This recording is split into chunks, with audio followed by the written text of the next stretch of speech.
Okay, so we have a lot to get to and also not a whole lot to talk about, but also a lot to talk about at the same time. If you've seen this movie, then you probably can pick up what I'm trying to put down, but first, hi.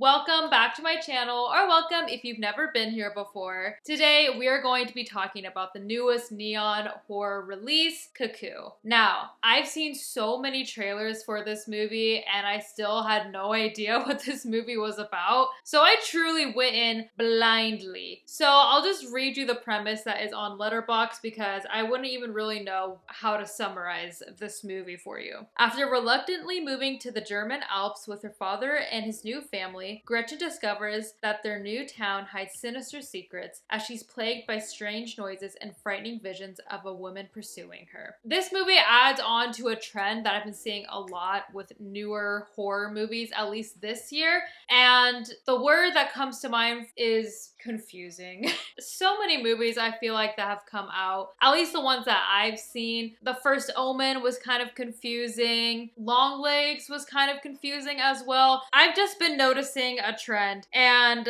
I just don't really know why this is, why we're going about this route, but nevertheless, that is the route that we are taking. Here's the thing, it was confusing, but there's so many parts of it that I liked. Kind of similar to Longlegs, where with Longlegs, I feel like it was overhyped and that kind of managed my expectations or maybe set my expectations a little too high. With this one, I've also just been kind of anticipating it for a long time because I saw that Neon was producing it and Neon produced Immaculate, which I watched earlier this year and I really liked that movie. And I was really excited to watch this movie as well. It was a little bit different vibes. I'm also not 100% sure what time period this is supposed to be taken place in. I want to say the 70s because of the set design, the way her house looks, certain places, whatever. But the main crux of this movie is kind of centers around Gretchen, and I feel like it's one of those movies that has a lot of layers to it. I personally really liked it, okay? She has a half sister, I have half siblings, and she just has a hard relationship with her dad. Her mother passes away, and she has to end up living with her dad and his new family and her half sister, and they for some reason all decide to move to Germany. And it's kind of a weird random situation. Now, I don't want to give too much away, which is really gonna make this review hard as to why I thought this was confusing, because they took it somewhere and I saw a review that this was like Barbarian's deranged sister, and I do believe that. I really do, because like Barbarian, I don't want to give like too much away, but it was just another movie where you thought it was going one way, you thought it was about one thing, and it's really not. I mean, if anything, if you've seen the trailers for this, then you've probably seen the scary lady with her sunglasses or whatever, right? The white sunglasses. So that gives it kind of like a creature feature-esque feel to it. I will say I personally did not think it was scary, okay? It was not visually scary. If you are sensitive to people throwing up though, maybe pass this one because there is a lot of it, so just giving you a fair warning there. It's not super big to the plot, just be aware that that happens. A lot of things that I did like. Number one, I really liked the setting. Like I said, I didn't know what really time period. I was getting 70s vibes, really liked the setting of it. Also just the setting of it being in Germany. It was just so beautiful there as well. Immaculate vibes for that. Loved the fashion. Again, I think this kind of feeds into the whole 70s feel that they were going for, which I really appreciate. Like I said, with the whole layers and her having this half sibling, this was something I also really liked personally because it was something I can personally relate to. And I really liked the way this was shot. Now, they really throw some things at the wall for you. They really try very unique camera work, and the film itself looks beautiful. Like I said, they have some really cool, interesting shots. Again, I can't really go into what specific shots I'm talking about because I don't want to give too much away. There might be some in the trailer, but again, don't want to give too much away. But it was kind of trippy to experience it. When you're first watching this, like I said, I kind of went into this blindly. I was very confused. I didn't know where we were, why we were there, how everyone was related to each other, none of that. But once I picked up on it, I really, really got into the vibe of it. Now, towards the middle and towards the end, I guess towards like one of the reveals, that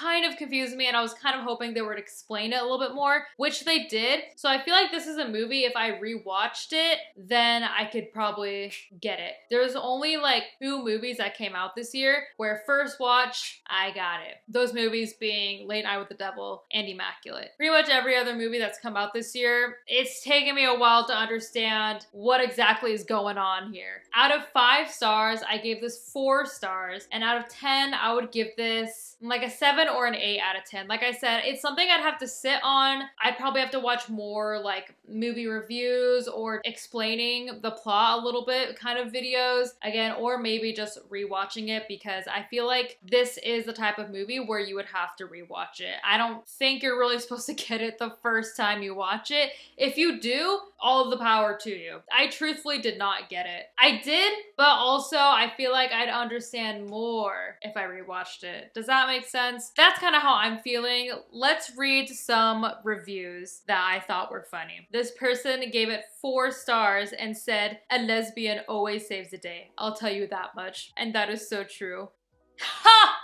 Okay, this one says 3.5 stars and says, "Does anyone else think that long legs and that woman would look really cute together?"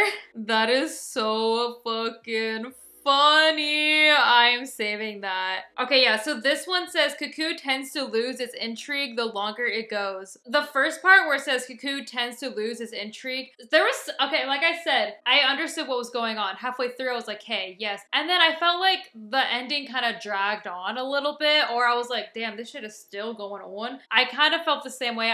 I'm just comparing it to this because I just watched this earlier this morning, is Abigail. So I just watched Abigail for the first time, and that also was like the whole ending. I was like, this shit is still going on, like let's wrap it up. So that I understand. Also, I don't know who plays Gretchen's stepmom, but she is beautiful and I'm obsessed with her in every way, shape, and form. Also, I don't think we really got an explanation a little bit more of her. I'll just say how the ending goes. We didn't really get an explanation of her. Like, there were some things where I was like, I don't know what's happening here. Like, someone said something and I was like, okay, who the fuck is this person then? Like, I was just so confused. A lot of people are just saying how much they love Hunter Schafer because she really was amazing in this movie, I have to say. I have not watched enough stuff with her, but I really need to. This really sparked the love for Hunter Schafer, I will say. Okay, this one I have to agree with. This person gave it 2.5 stars and said, "This movie has so many basic plot points that it makes you wonder how 90 minutes feels so long." That is so accurate. Oh my gosh. And someone else right under it says, "I need a minute to digest this more, but I enjoy what I was watching throughout." Definitely deserves a rewatch. That's exactly how I feel. I think on a rewatch, I could really benefit from this. Ha! This person just put a great film about having a younger sister. Oh my gosh. Anyways, yeah, with that said and done, I want to give a huge shout out to all of my patrons, and especially Mark Sylvester, James Cox, and E. Thank you so much, and make sure to go ahead and check out my Patreon if you haven't already. Okay, what did you guys think about Cuckoo? Did you love it? Did you hate it? Did you think it was just okay? Are you still excited to watch movies from Neon? I know I'm going to at least enjoy my time with any Neon movie. If these are the type of movies that Neon is producing, like, I am going to be in the theaters. I am going to be front and center. I think, if anything, I do appreciate the uniqueness of this. I know a lot of people didn't really feel like that with Immaculate. I politely disagree. I like the uniqueness of it. I mean, religious horror is not something super groundbreaking and different, but where it went, I really liked it. Same thing with this one. Creature feature nature is kind of how I describe it. Like I said, again, I must emphasize it is not scary. You do not need to worry about that. Only thing you have to worry about, like I said, is the throwing up. If you're sensitive to that, you should probably skip this then because there's quite a lot of it. But